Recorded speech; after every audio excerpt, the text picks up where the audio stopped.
This channel does not promote any violent, harmful, or illegal activities. All content provided by this channel is meant for an educational purpose only.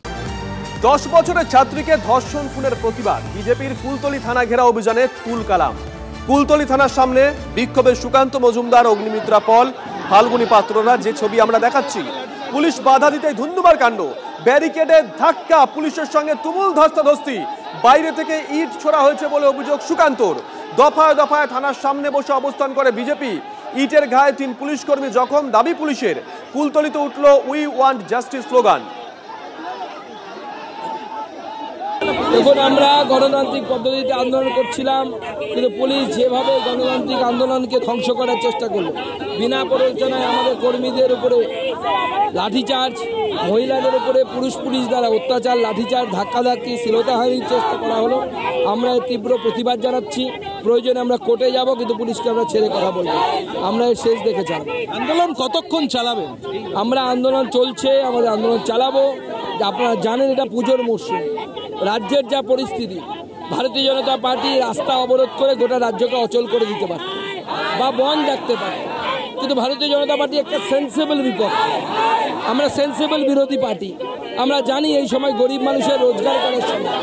আমরা সেই জন্য রাজ্যকে অচল করছি না, আমরা রাজ্যে সেই ধরনের আন্দোলন করছি না যার মধ্যে দিয়ে গরিব মানুষের পেটের লাথি মারা হবে। কিন্তু তৃণমূল এই আমাদের ভালো মানুষকে যেন আমাদের দুর্বলতা মনে না করে। রোজ যারা অভিযোগ করছে তারাই উত্তর দিতে পারবে, আমি এই ব্যাপারে কোনো কিছু বলতে পারবো না। একটু পিছিয়ে প্লিজ, একটু পিছিয়ে দাঁড়ান। ওটা যারা বলছেন তারাই উত্তর দিতে পারবে, আমি এই ব্যাপারে কোনো উত্তর দিতে পারবো না। হ্যাঁ, আমাদের 3 জন পুলিশের ইনজিওর্ড হয়েছে, অলরেডি আমাদের গার্ডরেল ভেঙে যাওয়ার চেষ্টা করেছে। ওনারা এই বিষয়ে আমাদের সাথে কথাই বলেছিল যে ডেমনস্ট্রেশন করবে, ওনাদের 3-4 জন রিপ্রেজেন্টেটিভ যাবে ডেপুটেশন দেওয়ার জন্য। এটা পদ্ধতি নয় কোনো।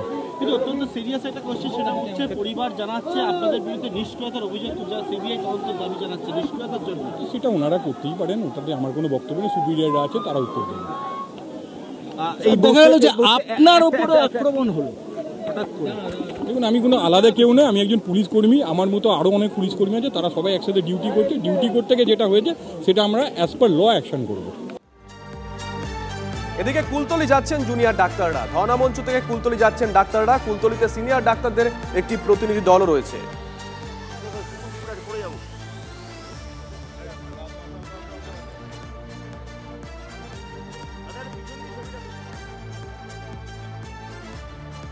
যে আইনের শাসনের বদলে এই অপরাধী বান্ধব প্রশাসনের যে তাণ্ডব শুরু হয়েছে এবং তার বিরুদ্ধে জনরোষ আছড়ে পড়ছে সমস্ত জায়গায়, যেখানেই এই ধরনের অপরাধ ঘটবে এবং সেখানে রাজ্য সরকার প্রশাসনের এই ধরনের ভূমিকা দেখা দেবে, সেখানেই হচ্ছে যে আমরা ছুটে যাব। কারণ আগে আমরা বলছিলাম অভয়ার বিচার চাই, তিলোত্তমার বিচার চাই, এখন আমরা বলছি অভয়াদের, তিলোত্তমাদের বিচার চাই। দেখুন, কেউ সাত করে কোথাও যায় না, বিশেষ করে উৎসবের মরশুমে। আমরা উৎসবের মরশুমটাকে বিদ্রোহের মরশুম হিসেবে ঘোষণা করেছি, বিচারের মরশুম, বিচারের উৎসব হিসেবে রাখছি। জুনিয়র ডাক্তার ভাই বোনেরা আমাদের পুত্র সমকন্যা। তথ্য উদ্ঘাটন করতে হবে। অপরাধী যেই হোক না কেন, যে দলেরই হোক না কেন, তাকে উপযুক্ত শাস্তি দিতে হবে। নইলে এরকম অগণিত মা বোন, ছোট ছোট ছেলেমেয়েরা, পশ্চিমবাংলার আগামী ভবিষ্যৎ যারা, তারা কোথায় গিয়ে দাঁড়াবেন? অসংবেদনশীল মুখ্যমন্ত্রী, অমানবিক তার চরিত্র। আমরা চাই অনতিবিলম্বে উপযুক্ত ব্যবস্থা গ্রহণ করা হোক। কারণে অকারণে কেন্দ্রীয় সংস্থার দিকে শুধুমাত্র অঙ্গুলি দেখানো হবে না, তারও যে কিছু করার আছে। তার প্রশাসনের মধ্যে যে দুষ্কৃতিরাজ কায়েম হয়ে পড়েছে, সেই দুষ্কৃতিরাজ তাড়ন করার জন্য ওনারই ভূমিকা প্রধান, সেটা নিতে হবে। কুলতলির ঘটনায় প্রকাশ্যে একটি সিসিটিভি ফুটেজে মহিষমারি বাজারে দেখা মিলল অভিযুক্তের। বাজারে মালখানার দোকানে কাজ করছিল অভিযুক্ত, লাল জামা পরা। ছবি আমরা দেখাচ্ছি, দেখুন। বিকেল 5টা 10 নাগাদ মহিষমারি বাজার পেরোয় ওই নাবালিকা, এমনটাই পুলিশ সূত্রে খবর। সিসিটিভি ফুটেজে দেখা যাচ্ছে রাস্তার দিকে তাকিয়ে রয়েছে অভিযুক্ত, খেয়াল রাখছে নাবালিকা কোন দিকে যাচ্ছে। মেয়েটি বাজার ক্রস করার ঠিক 4 মিনিট পর সাইকেল নিয়ে বাজার থেকে বেরোলো অভিযুক্ত। মেয়েটিকে ফলো করে অভিযুক্ত, এমনটাই পুলিশ সূত্রে খবর। এরপর কি ঘটলো সেটাই এখন জানতে তদন্ত চালাচ্ছে পুলিশ।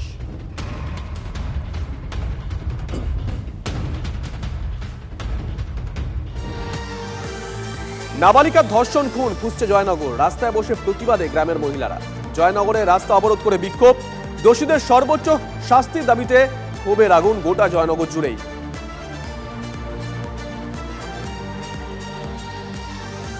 নাবালিকা ধর্ষণ খুন ফুঁসছে জয়নগর, রাস্তায় বসে প্রতিবাদে গ্রামের মহিলারা। জয়নগরে রাস্তা অবরোধ করে বিক্ষোভ, দোষীদের সর্বোচ্চ শাস্তির দাবিতে ক্ষোভের আগুন। এদিকে মহিলা সিভিককে শ্লীলতাহানির ঘটনায় পার্ক স্ট্রিট থানার সাব ইন্সপেক্টরের বিরুদ্ধে এফআইআর দায়ের, ক্লোজ করা হলো এসআইকে। আরো একটা বড় খবর ব্রেক করছি আমরা। মহিলা সিভিককে শ্লীলতাহানির ঘটনায় পার্ক স্ট্রিট থানার সাব ইন্সপেক্টরের বিরুদ্ধে এফআইআর দায়ের, ক্লোজ করা হলো এসআইকে, শুরু বিভাগীয় তদন্ত। গত অক্টোবরে শ্লীলতাহানির অভিযোগ জানান পার্ক স্ট্রিট থানার মহিলা সিভিক। তার অভিযোগ, এসআইদের রেস্ট রুমে ডেকে তাকে পুজোর উপহার দেওয়ার সময় অশ্লীলভাবে স্পর্শ করেন অভিযুক্ত এসআই। অভিযোগের ভিত্তিতেই পদক্ষেপ পুলিশের।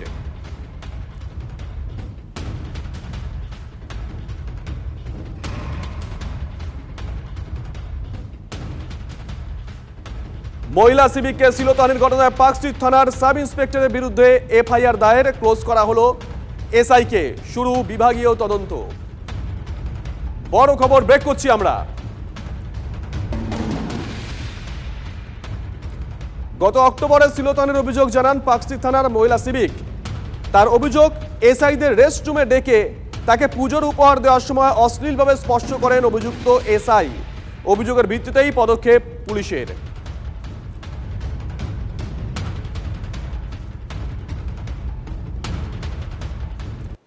মহিলা সিভিককে শ্লীলতাহানির ঘটনায় পার্ক স্ট্রিট থানা সাব ইন্সপেক্টরের বিরুদ্ধে এফআইআর দায়ের, ক্লোজ করা হলো এসআইকে, শুরু বিভাগীয় তদন্ত। গত অক্টোবরে শ্লীলতাহানির অভিযোগ জানান পার্ক স্ট্রিট থানার মহিলা সিভিক। তার অভিযোগ, এসআইদের রেস্ট রুমে ডেকে তাকে পুজোর উপহার দেওয়ার সময় অশ্লীলভাবে স্পর্শ করেন অভিযুক্ত এসআই। অভিযোগের ভিত্তিতে পদক্ষেপ পুলিশের।